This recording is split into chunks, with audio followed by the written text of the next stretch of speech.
combien existe-t-il d'incoterms? Et comment sont-ils configurés? Il y a 11 incoterms. Ils sont répartis en deux familles. Les termes utilisables, quel que soit le mode de transport, donc on va parler de transport multimodal, et les termes utilisables en maritime et en voie navigable intérieure. Comment sont configurés les incoterms? Donc avec 3 majuscules. Le point dénommé, donc c'est le lieu qui suit l'incoterme. Et bien entendu, toujours spécifié, la révision est cessée.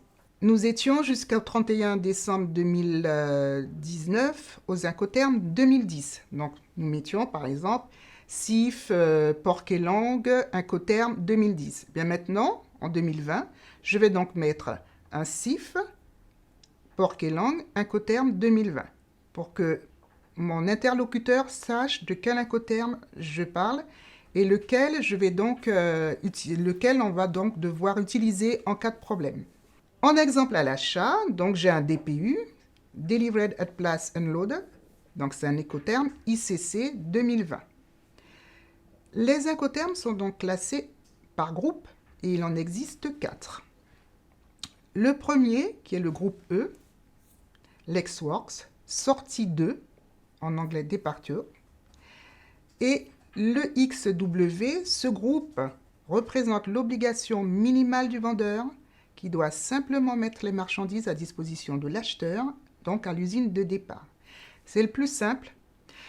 Cet incoterm aurait dû en principe disparaître en 2020 parce qu'ils ont estimé qu'il était moins adapté à l'exportation. Pourquoi? Parce que le vendeur, lui, son obligation minimale, c'était de mettre la marchandise emballée à disposition de l'acheteur chez lui, dans son usine.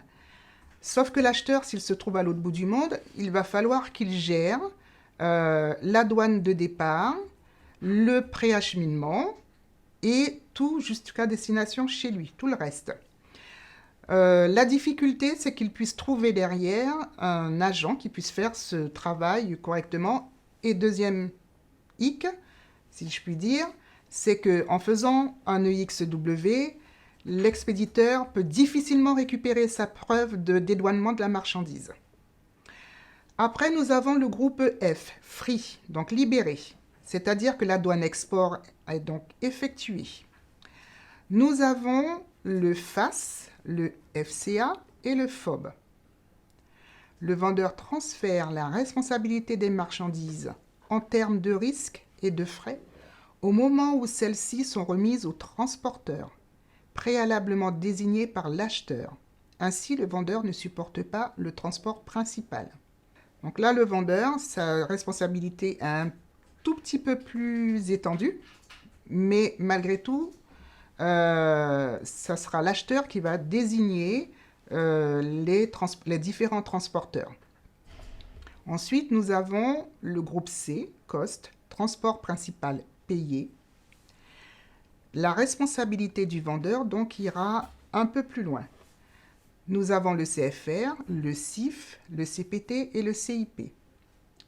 Le vendeur organise le transport principal, en assume les frais mais pas les risques, c'est-à-dire qu'il va prendre en charge le coût du transport principal et de l'assurance transport s'il y en a une, mais l'acheteur sera responsable des marchandises en cas de dommage.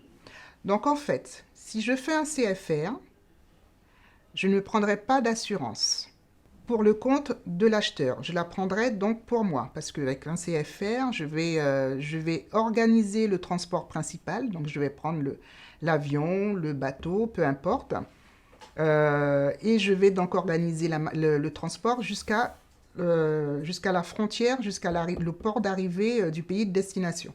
Donc avec un CFR, je prendrai une assurance pour mon compte.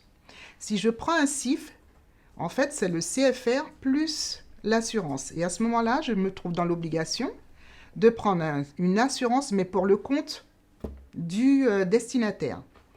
Dans le cadre du CIF, s'il se passe quoi que ce soit, ça va être l'acheteur qui va donc être chargé de s'occuper de gérer le litige. Et si j'ai fait un CFR, s'il y a un litige quelconque, ça va être moi, en tant que vendeur, de prendre en charge toutes les démarches administratives concernant le litige. Ensuite, nous avons le groupe D, Delivered, livré dans le pays de destination. Nous avons le DAP, le DPU et le DDP. Donc en 2020, le DPU est un nouvel incoterme qui remplace donc le DAT. Et la responsabilité dans le groupe D du vendeur est maximale puisqu'elle assume les risques et les frais de transport jusqu'à la livraison chez l'acheteur au lieu de destination désigné.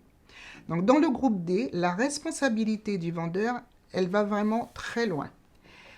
Les incoterms du groupe D sont donc à utiliser avec beaucoup de précautions.